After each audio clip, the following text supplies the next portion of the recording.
Hey guys, and welcome to the timesheet tutorial video for Carl Albert State College. And in this video, we're just going to be walking you through the process of finding and filling out your timesheets, getting them turned in so you can get paid.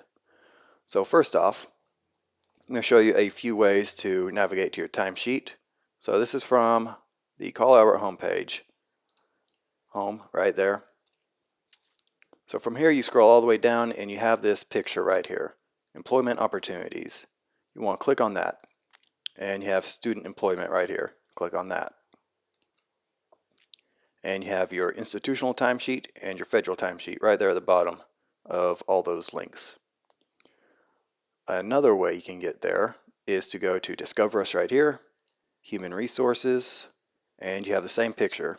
You want to click on that picture, go to Student Employment, and we're right back here. Now there is a slight difference in both of these timesheets, but it's so subtle that it shouldn't matter for the process of filling it out.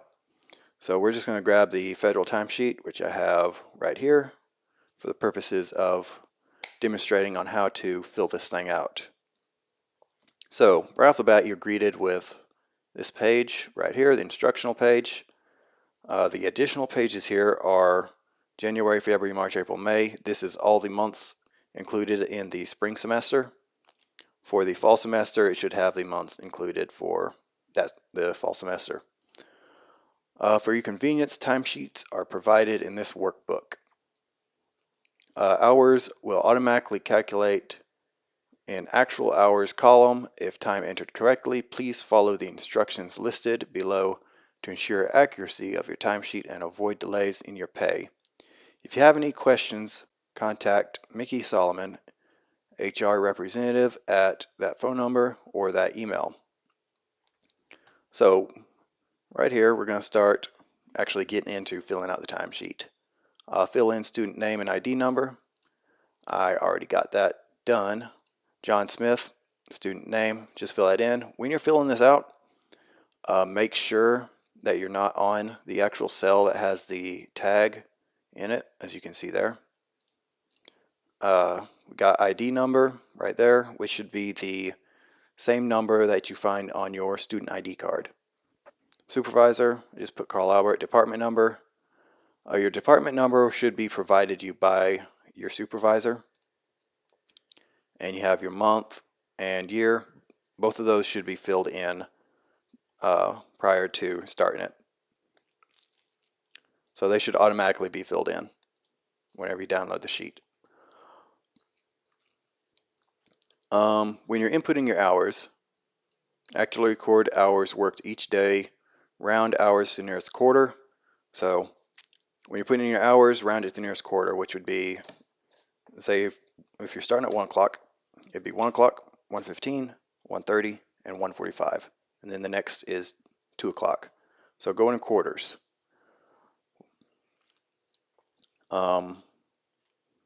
Enter afternoon hours in the following format: 1: PM. Formula will convert to military time. So when you're putting in your hours, they want you to either do 1 PM, and that will convert, or we'll say 2:30 space. The space is important, or else it may not convert correctly. Sometimes it does, sometimes it doesn't. PM. So those are the two ways you want to fill it out.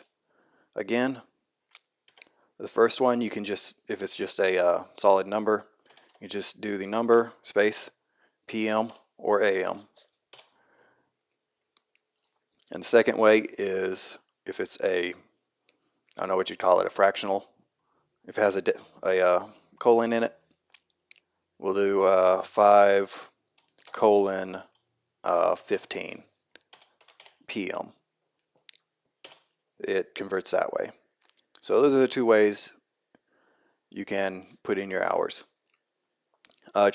Stay away from doing it in standard military time, because it may or may not destroy your just not input it accurately. That's the word I'm looking for.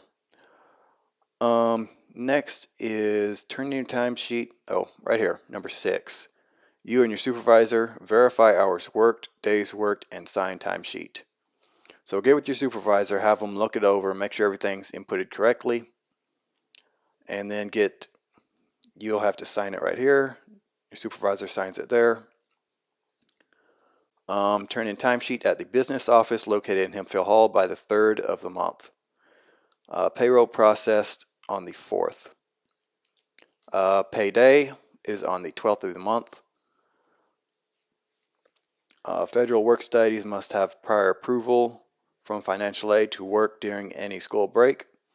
If you have hours recorded on the shaded financial aid, approval must be attached to the timesheet.